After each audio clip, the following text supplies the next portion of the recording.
last year, I think Duke started a home and home with Arizona. You guys have played one before with Gonzaga. It seems like a lot of the games that are marquee home and homes may be harder to schedule. I don't know if that's the way, but this is something you guys were doing. Like, what do you kind of see the value of doing something like this and the value of these games in college basketball? Well, I mean, I think it's, really good to play against, having this level of competition on the road is always good for us. I thought the exhibition game playing at Memphis was good for us. Playing Johnson C. Smith here at home. Obviously, the game against Elon really prepared us in a number of different ways, and going to Kansas and playing there, and and also added the history of these two programs, playing each other. I played against Kansas in the Final Four in '91. Obviously, we played in the NCAA tournament my first year, 2012, 2013 in Kansas City. Then played them in the national championship game. Coach Smith, the relationship there, and Coach Williams, the relationships there. And so it's going to be a fun atmosphere, and really privileged to be able to compete against Kansas on Friday. How important do you think that is there for the sport to have marquee brands actually playing at the other gyms as opposed to just totally neutral court things? It seems like a lot of things are now with college basketball. Yeah, nothing against neutral courts, but I like playing on each other's home floors. Kind of reminds me of, the ACC when I was here, where, you played everybody twice. They come at your place, you get to go to their place, and those are games that you remember for the rest of your life, whether you're a player or a coach. Hubert, what have your conversations been like in the past, your meetings with Coach Self? I'm sure you've seen him on the recruiting trail and at events like that. What is your relationship with him? Yeah, it's a very good relationship with him, but, it started when I was working for ESPN. One of the cool things of the 7 years I was working for ESPN is I got to go to a number of different shoot-arounds, practices, and games, and be around different coaches and programs, and I was able to spend a lot of time with him and watching him coach, how he prepares the team, and then our history, obviously, of playing in the national championship game. And he's an unbelievable person. Obviously, he's a Hall of Fame coach, but he's an incredible person, and somebody that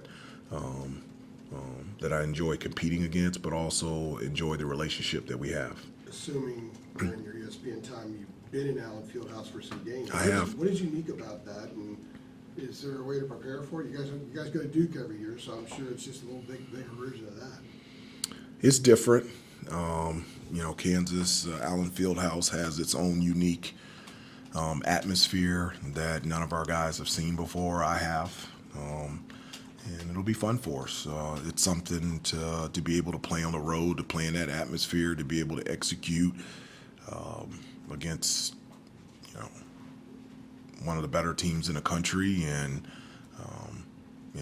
I know that myself, I am, and the rest of our players are really looking forward to the challenge on Friday. To stay on the history between these two, Coach Smith coming from Kansas, and then Roy, of course, spending time there. Larry Brown coached them to a championship. Yeah. These two schools are intertwined so much, meeting in the NCAA tournament and kind of exchanging people in the programs. What is the dynamic between these two that makes these two together more unique than any other Fable programs? Well, I think, the things that you stated, basically answered your question, just of, the unique relationships of, Coach Smith and Coach Williams and Coach Brown, and the legacy that they have left at both places, both institutions, is rare and unique. And, the success of both of these programs, they go connected to Coach Smith, Coach Williams, and Coach Brown. And to be able to have both of us in a regular season game to play on, has North Carolina ever gone to Allen Fieldhouse? One time. 1960. Okay, I wasn't alive then, but Dean was 29.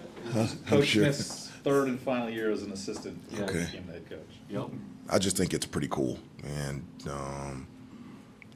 I don't know how else to say it, that we're really excited about the opportunity to compete against them. Hubert, we talked the other night after the Elon game about their size and Yeah. dealing with that, navigating that, moving forward out of that into Kansas on Friday night. Size. That's where I'm going with it. Yeah. You know, like, how do you think maybe just for this group in particular, or your group, that going against Elon and what they had can better inform them or help them maybe deal with what you're going to see Friday night? You know, there's,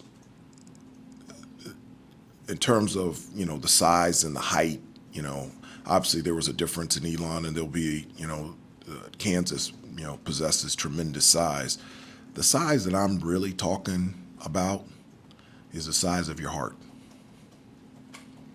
So it doesn't matter if you're 7'4", 9'3", 5'2". I'm going to box you out. It just is what it is. I'm going to beat you down the floor. I'm going to set the screen. I'm going to get open. I'm going to make the shot. So it's the size of the heart. And so that's the thing that we talk about as a team every day is the size and the toughness of our heart. The size of opponent really doesn't mean very much to me. It's a will and a want-to, an attitude, a desire to compete on every play on both ends of the floor. Just to follow up on that, did you think there were moments against Elon the other night where you could, specific ones where you can take and learn from? I think Jalen Withers talked about trying to get the 7'4" guy further away from the cup to be able to attack it. You know what I mean? Like, did you think there were certain instances that you've been able to point to maybe this week? Yeah, I do. I mean, obviously, you know, 7'4", 7'4", but again, not allowing that to become a factor, you can still take the ball strong to the basket. You can still, as you attack the basket with the intent on scoring and dunking as opposed to trying to draw a foul. And those are things that I think we learned from against Elon and trying to dominate points in the paint, because that's something that's huge for us. You know, we only went to the free throw line 16 times. That's just not going to work for us. You know, over the last 3 years, we've made a living at living in the paint, living at the free throw line, and we've done it through post, penetration, and offensive rebounding. And so we're going to have to do it again this year to be efficient on the offensive end. We're not going to be able to make 13 threes every game. Hubert was talking to RJ the other day, and he was saying that you really talked a lot to the bigs about, like, when you go up, like going up to dunk and really being, I guess, aggressive. I tell that to everybody. If I had their type of athleticism, I didn't have that. So I had to shoot the floater or the mid-range jump shot. They're athletic, and every time that you get into the lane, I think you should dunk it.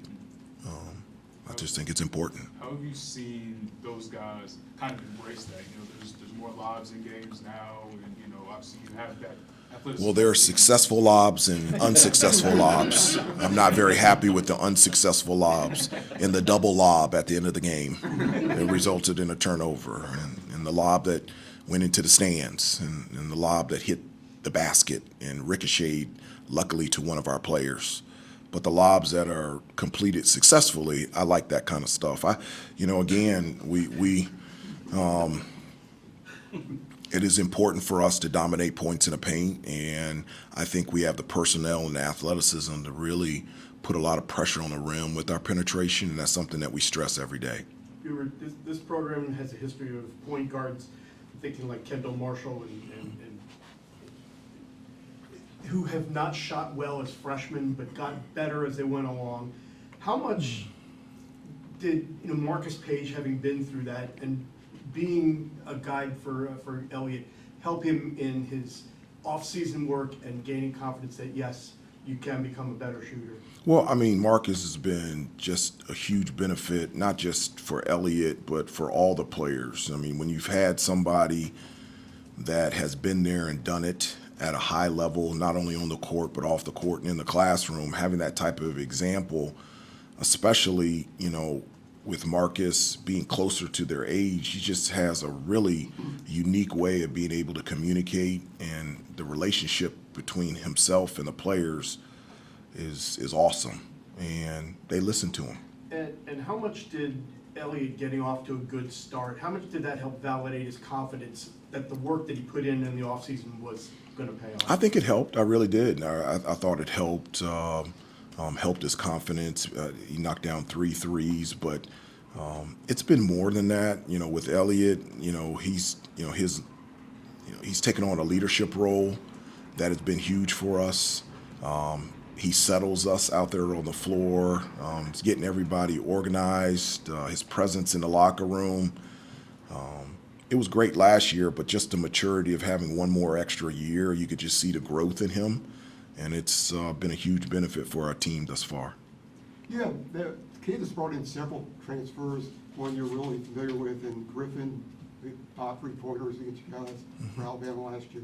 What kind of challenges does he present to you?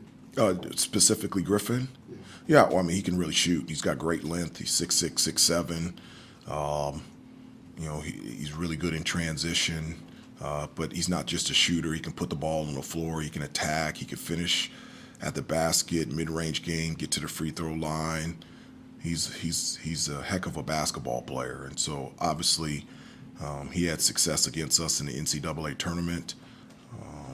He'll continue to do that at Kansas, and he's one of the many guys on their roster that, from a defensive standpoint, we have to stay close to and take away those open looks from 3-point range. You guys faced Hunter Dickinson a couple times when he was at Michigan. Having watched the film of him at Kansas, how is he a different player there? Or is he? Well, I probably the biggest difference in his game, he's a guy that, one, he's an excellent defender. He can block and alto shots, rebound, runs the floor extremely well for a big. Obviously, he can finish around the basket. He's a fantastic passer out of the post, so he can do that. He can handle it. So they have him in Chicago action where he catches the ball on the perimeter and to be able to make plays. Probably the biggest area where he just continues to improve is his ability to shoot the ball from the outside. As a freshman, I don't know how many threes that he made, but his ability to be able to pick and pop and stretch and be able to shoot from 3 is a factor, and that's something that we're going to have to contend with on Friday. Of the times that you've coached against Kansas, seen Kansas in practice when you were ESPN, what would you say is sort of the trademark of a coach self-coached Kansas Jayhawks team? Well, from an offensive standpoint, just the pace in which they transition from defense to offense, it's real and it's elite. Even after a made basket, they do a terrific job at advancing the ball up the floor. All 5 guys running. They do an excellent job of pitching the ball ahead, which makes you actually faster in transition. And defensively, they pick up full court. Dead ball, full court situations, timeouts, free throws. They pick up full court and put tremendous pressure on the ball and try to take you out of your offense. And that's something that Coach Self has done ever since that I've seen him coach. Hubert, because the last time y'all played them was the national championship game, did you all ever watch the film from that game? I mean, the season was over, and then you have a new group the next year. I mean, I know every game you would do a film review. Did you do a film review on that game? I watch it every year, multiple times, and so I've watched it a lot, and wish we could have gotten one more extra rebound. So yes, then. Yes. You were going off of that in the last few days with the film sessions. What has been your main takeaways as it relates to what you learned from Elon and then going to Kansas? Yeah, I would say from an offensive standpoint, just being able to be better in terms of finishing. We missed, 15 layups and dunks just around the rim, and you just can't do that. As I said before, offensively, it's important for us to be able to dominate points in the paint through post and penetration. I felt like we got there, and we just weren't able to finish, whether it was a lack of concentration or being affected by their size. That's no excuse. We've got to do a better job of finishing around the basket.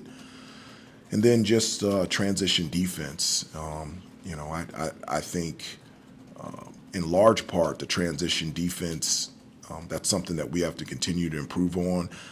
In the Memphis game, it was because of turnovers. I think against Elon, it was because of shot selection. And so we just got to do a better job of taking the shots that we all want, because when you do that, you've got offensive boards, but you also got defensive balance, and it puts us in a better position to be able to defend.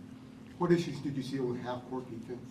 Our half-court defense, I thought was really good. I thought we did a good job of protecting the paint. We've got to do a better job of locating Elon, and the same thing against Kansas is, Elon had 13 threes, and their better shooters were the ones that made the threes. And so obviously that's something that we've got to do a better job against Kansas. Time for a couple more? Have you talked to Roy at all about his experience coaching at Kansas and just what that, the transition from there to here and what all of that meant to him? I have talked to him about it, not recently, but we've talked a lot about the transition from Kansas here. We've talked about the transition from being here and going to Kansas, and I've really enjoyed hearing stories and memories and experiences that he has gone through his time at Kansas, and also hearing the transition going back and forth.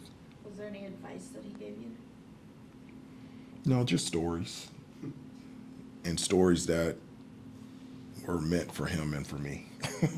Do you remember your reaction to him first saying no about coming back and then ultimately returning? Because both of them were huge stories when he did it. They as a were former huge player. stories. Yeah, they were huge stories, but that was during my NBA career, and so I knew that it was a consideration of him being able to come back, but I knew that he had built such an unbelievable program at Kansas as well, and so obviously it was great having Coach Williams here, but I can understand them wanting him to stay at Kansas the first time as well. When Roy went the first time, when you were a player, you were one of his recruits, if I'm not. I know, he left me. That's why he hired me, because he owed me one.